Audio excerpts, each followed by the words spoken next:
In my essay I discussed the example of Mary. Now Mary has grown up in a complete black and white world. She knows nothing else. She can see and hear nothing, see and sense nothing else. Black, white. But she has books and she knows exactly what it is all about seeing the colour red. Now what actually happens when she sees the colour red, we don't know. In short, I discussed the difference between substance dualism, attribute dualism and materialism. Yeah. Semantron. I think Sappho has been undervalued and she's been sensationalised just because she's some lesbian. Okay. And she's been undermined for that reason. So she hasn't been taken seriously. She's been taken as fragments which are kind of from minor satisfaction. And now we kind of view, in Rome that she was actually a really important figure. And I think, Virgil owes as much to her as others like Catullus. But it's also in that particular opening of Aeneid Book 4, where most people refer to Catullus 51. Catullus 51 is a version of Sappho. They don't necessarily, even mention Catullus 51. It's just like the broader theme. But what you did was to make the direct connection between Virgil and Sappho, right? But also, there's something missing in Catullus 51. Which exactly. Yeah. This aspect of like blinding. Right. It's in Sappho 31. Yeah. It's rather nice. I thought it was really good. Yeah. And it's published in Semantron The tomorrow leading or intellectual the day after. magazine of DC. Yeah, right. Yeah. The most prestigious one. The only intellectual magazine. Semantron. So my name's Arnold and I wrote my extended essay on if microfinance won't save it, what will? And essentially the idea was to understand how microfinance has developed, and in a world in which 865 million people live below $1 a day, how empowering them with the same kind of financial capital we see in the world today in a developed country would allow us to really allow them to use their entrepreneurial spirit to develop themselves. It was kind of that research and looking at what were the alternatives to poverty and to poor countries in order to develop. Just one question for you, Arnav. Yeah. So, what weight would you put on equality as against freedom? It's the big basic question. Yes, obviously you have contrasting styles with India and China, and you see varying levels of success, one with obviously from a democratic leader and country and having, not the greatest level of success, and China obviously posing quite a small level of freedom and success. I think there comes a point at which people within a developed nation, once they have autonomy through kind of financial independence, that they want and they demand freedom. And so I think in the short term, it's quite a fast way to fast-track development through a straight state-provided and state-directed growth. But at some point, there has to be transition into a democracy, into one in which people are able to have an influence. So, India and China will become Western soon? Well, China may fail by fighting against it, and India may rise in the long term by prospering with it. Semantron.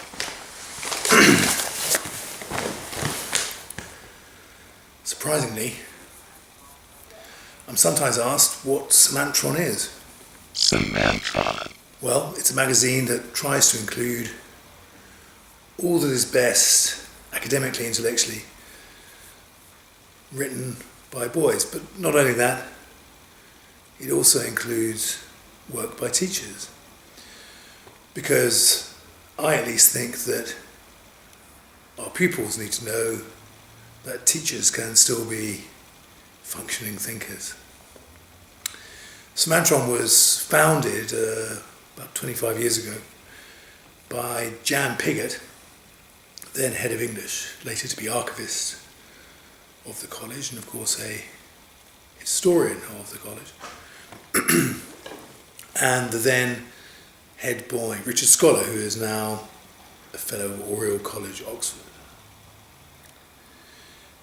Only a few issues were published, 3 if I remember rightly, and the magazine was revived in 2000 by myself and an English teacher now retired called Ian Brinton. We edited it together until his retirement, and I've edited it since. As I say, it's distinctive in the college because it includes articles, essays on a wide range of subjects by boys and staff, and occasionally by outsiders as well.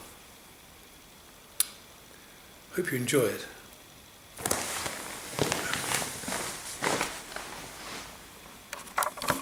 introducing Francis Asman here to talk about his essay on consciousness. Off you go, Francis. So the Erasmus essay competition is an essay competition between various public schools. It's held at the beginning of the academic year. There's quite a long reading list for the summer, and then there's a 3-hour exam near the beginning of September, and 3 questions, and it's very open. So this year the theme was consciousness in the brain, and the question which I selected was, can science solve the riddle of consciousness? Yeah. So initially I said, because that was, as I say, an open question, I had to define what I thought was meant by the riddle of consciousness. I had a bipartite definition, if you will, of this. So first of all, the mind is non-physical, but it seems to arise out of physical matter. Second, this mind seems to possess the property of being aware of itself, i.e. it can self-examine, and it can understand, in a sense, its own functionality. Yeah. Or so by the very act of writing an essay about minds, I am perhaps that is a form of self-reference there, because it's a mind, as it were, discussing itself. May I interrupt? Sure. Daniel Dennett's point is anything you can do. I can do meta. Right. Yes. This is what you're talking about. So what I said was the first of these problems is resolved by science, broadly speaking, but the second is not. Okay. So, first of all, I was talking about how science has been gradually replacing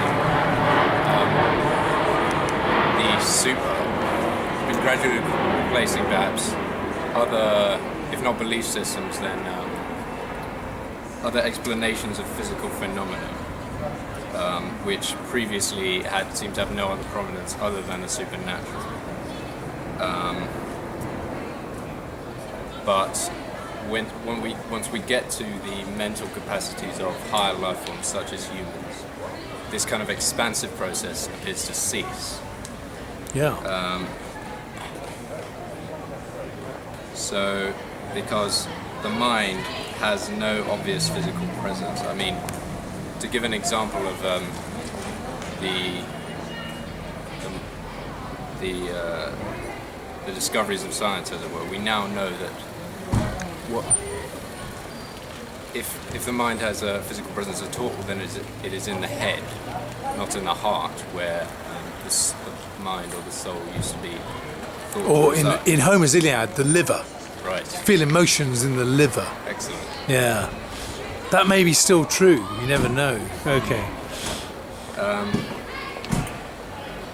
So, obviously materialists would see some kind of correspondence between the strictly physiological occurrences that happen inside the brain as some kind of explanation for the mind. So, for example, when we see a certain color, when we have a certain emotion, there are certain neurons firing, as it were. Yeah.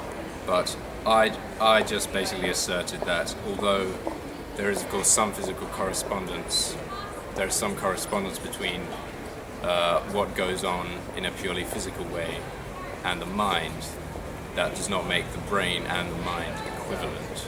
Okay. And use this as a premise. But it's also quite problematic, perhaps, or philosophically problematic, that the mind can, in fact, interact with the physical world. So obviously, when we speak, we have a thought in our heads. This is communicated Yeah. by a sound, etc. Or we choose to make a cup of coffee. Yes. Say yes. Okay. So one way to do away with this problem is to reject the existence of the mind or of the physical world. Yes. Either's Nice. pretty extreme. Yes, I rejected both of those rejections simply because, first of all, perhaps they're a bit simplistic and a bit boring, but also it does seem, I don't know about you, but it does seem far more plausible to me that reality is as it appears. No, it's really. Though, do you know, Russell's argument was just to say, well, if we applied Occam's razor, the simplest explanation of the fact that we all seem to think that reality is there is that it's there. Yes. Because we're not multiplying entities or assumptions, yes, about things we can't perceive or understand. Though that said, the idea that the mind is just kind of some virtual invention, as it were, of a machine in a box, that would also be a simpler. That would, in a sense, be a simpler case. Okay. Of things. Okay. It depends how we define simple, because that requires less. Just one machine. Yes. The only more complex thing that is required is that our Evolution, it's just the mind. biology, chemistry, Yes. physics, all those things. Yes, okay. So I kind of went on to the perhaps more bog standard arguments against materialism, which are qualia. Qualia are like the very tiny sense perceptions that we experience. And the idea is that although, of course, a scientific theory could see so, as a kind of correspondence between qualia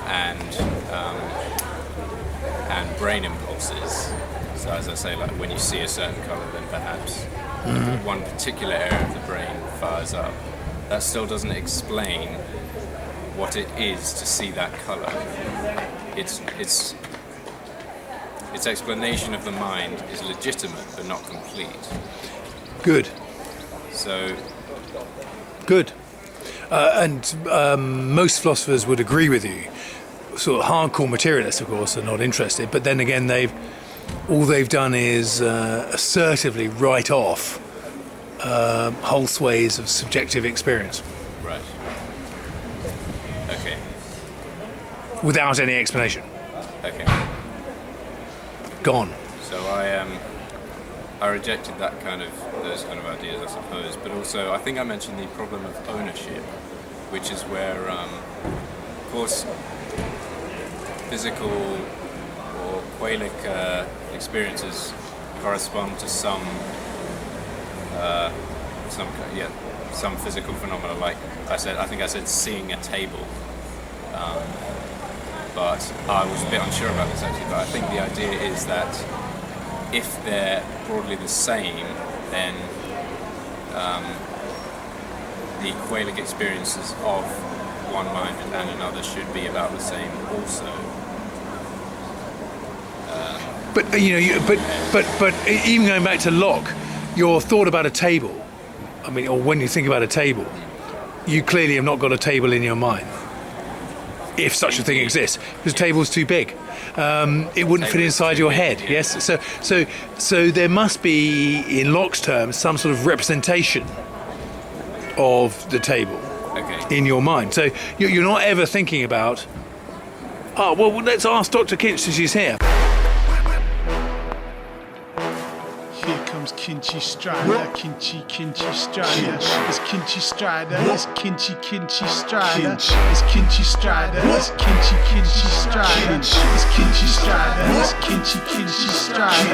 It's Kinchy Strider, it's Kinchy Strider. It's Kinchy Strider, it's Kinchy Strider. It's Kinchy Strider, it's Kinchy Strider. GA, MPhil, DPhil, bruh. Got more degrees than you bad naps. In the classroom, you don't take no crap. Step up to kids, boy, you get slapped. Man so dumb, man so dead. League test 17 to 50 bench. Don't need a spanner, no, don't need a wrench. Man in a fix, just ping the kids. Your table's not in your head. No, can't be, can it? The table's not in your head. Because it can't be, can it? It's too big. Daniel's programmer. Slap the fun cap, built out the bars. Kin, biosemantics and consciousness. Kin, street credibility criteria. Kin, Korean national dish. Kin, London affluent sauce. Kin, punch to the beach with a twist. Kin, be like the guy who stole Christmas. Not sure that you're actually perceiving something different, therefore, a representation of the table. I think you're perceiving the table, I think you're perceiving it. I think the idea that there's a rarefied quality that you perceive as sense an undischarged homunculus is in your brain. It's in your brain. Undischarged homunculus is perceiving it for you. Explains precisely nothing.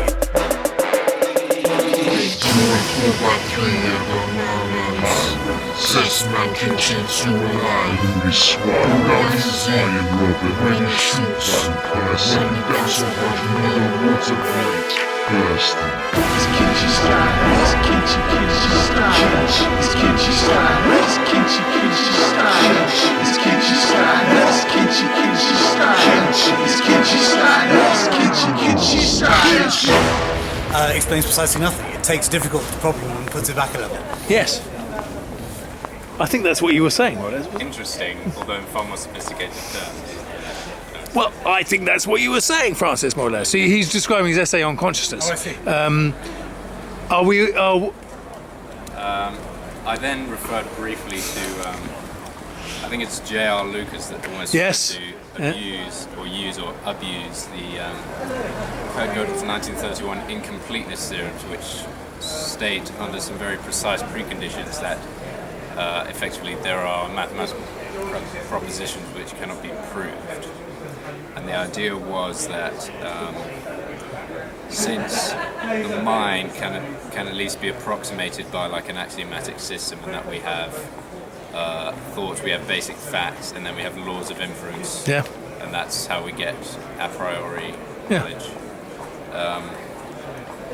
That therefore, since a system couldn't prove its own unproven, since the system couldn't prove its own completeness, then a mind cannot deduce its completeness or incompleteness either. But obviously, it was done Right. by this man, Kurt Gödel. Right. And I just rejected this because of the preconditions. It's quite a precise, it's primitive recursive axiomatic systems, and they can be subject to, well, the way he did it is that they're subject to a process called Gödel numbering, by which every proposition in the system corresponds to a very large integer, and this is a way of coding an axiomatic system. That's a very crude way of putting it, but I did at least say, I think, that perhaps a materialist might argue that yes, the mind is just an axiomatic system which has a logical path and so on. You really think materialists would argue that? I don't think materialists would argue that. And I think I think mathematicians might argue that, but not materialists. Surely, what they want is empirically observed data, where they've said, okay, yeah, that little explosion there equals red, yes, or that little explosion means understanding 2 + 2 = 4, or the very existence of 1, yes. But they're not going to accept it on logical basis, I don't think, are they? Okay. Well, I just tried to address the problem that I think in an axiomatic system there wouldn't be room for error, whereas the human mind does make error. Speak for yourself. Right. Right. Okay.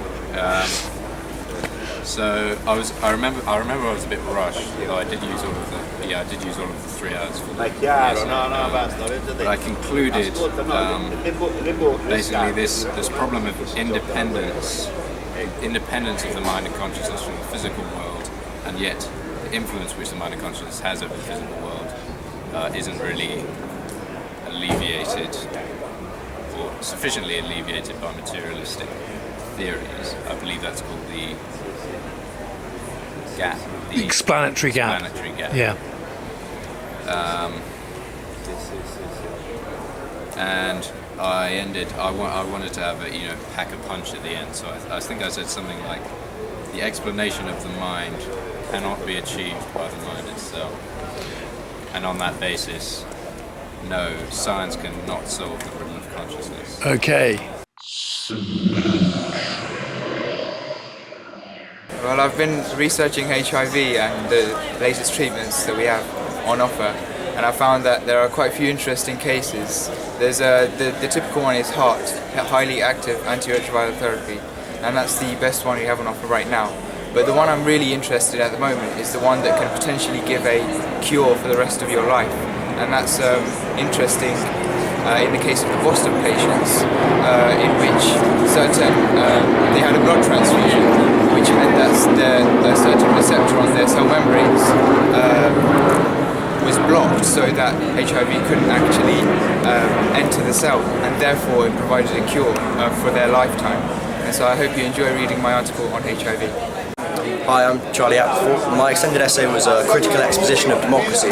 So my aim, judging from the title, was to examine and essentially criticise democracy as a political model. I mainly derived my ideas and used Greek ideas in these arguments. So my first arguments were mainly practical issues of democracy, including public choice theory. Dr. Crowley is very useful in giving me some examples of his area of expertise in Greek and classical studies. I then moved on to more moral criticisms, including many of the things I've been learning during part of my politics A-level. And then toward the end of the essay, I essentially concluded that although there are practical and moral flaws in democracy, there's no viable alternative. And Dr. Crowley is very, very keen to criticise my argument, and I think he pointed out that my main argument conflated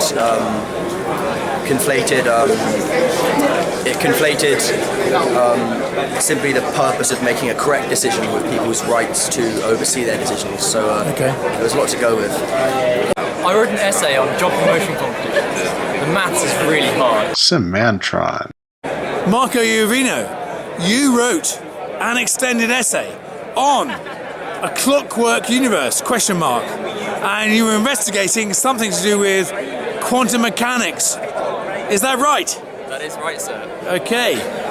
Can you tell me anything else? It was also discussing Newtonian mechanics and different interpretations of quantum mechanics and whether it's deterministic or indeterministic. Okay. And the consequences that has on us. And what conclusion did you come to? I think you said, no, it's not a clockwork universe. Is that right? Yeah, it was sort of slightly inconclusive. That's like the gist of it. So. Okay, you chose quantum. Well done.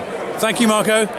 The NHS is a treasured national institution, but is it really so good? Does it deliver healthcare as efficiently and as well as it could do? And in my essay, I looked at the Singapore system and said, look, well, they're ranked a lot better than the NHS. I think, off the top of my head, I think they're many places above on the international ranking, yet they deliver healthcare so much cheaper. I suggested we move to a totally different healthcare system, a system with more free market and with personal responsibility, as it's called, which the NHS fails to deliver. I hope you read my extended essay. So my essay is discussing the extent to which teachers' pay should be based on their students' exam results, and in the essay I discuss generally how weak exams are as a measure of academic performance, assuming you can even define what a good education is. And that basing someone's salary on that would be an incredibly flawed idea. It'd be a very weak idea, especially considering the fact is teachers aren't the sole influencers of a student's performance. So if you combine the fact that you can't measure a teacher's performance, you can't quantify what a good education is, and you know that exams are a poor measure of a good education, then to base someone's salary on that, on exams, a very weak sort of measure, would only lead to outcomes which aren't beneficial to students or teachers. Teachers would probably be forced to accept lower pays than they deserved, in some cases higher than they deserved in others. And so it's really balancing a justifiable pay system to one that's responsive to a teacher's efforts. So if you want better education, I wouldn't suggest a pay-based system, a performance-based system, purely because the outcomes are neither beneficial to students or teachers.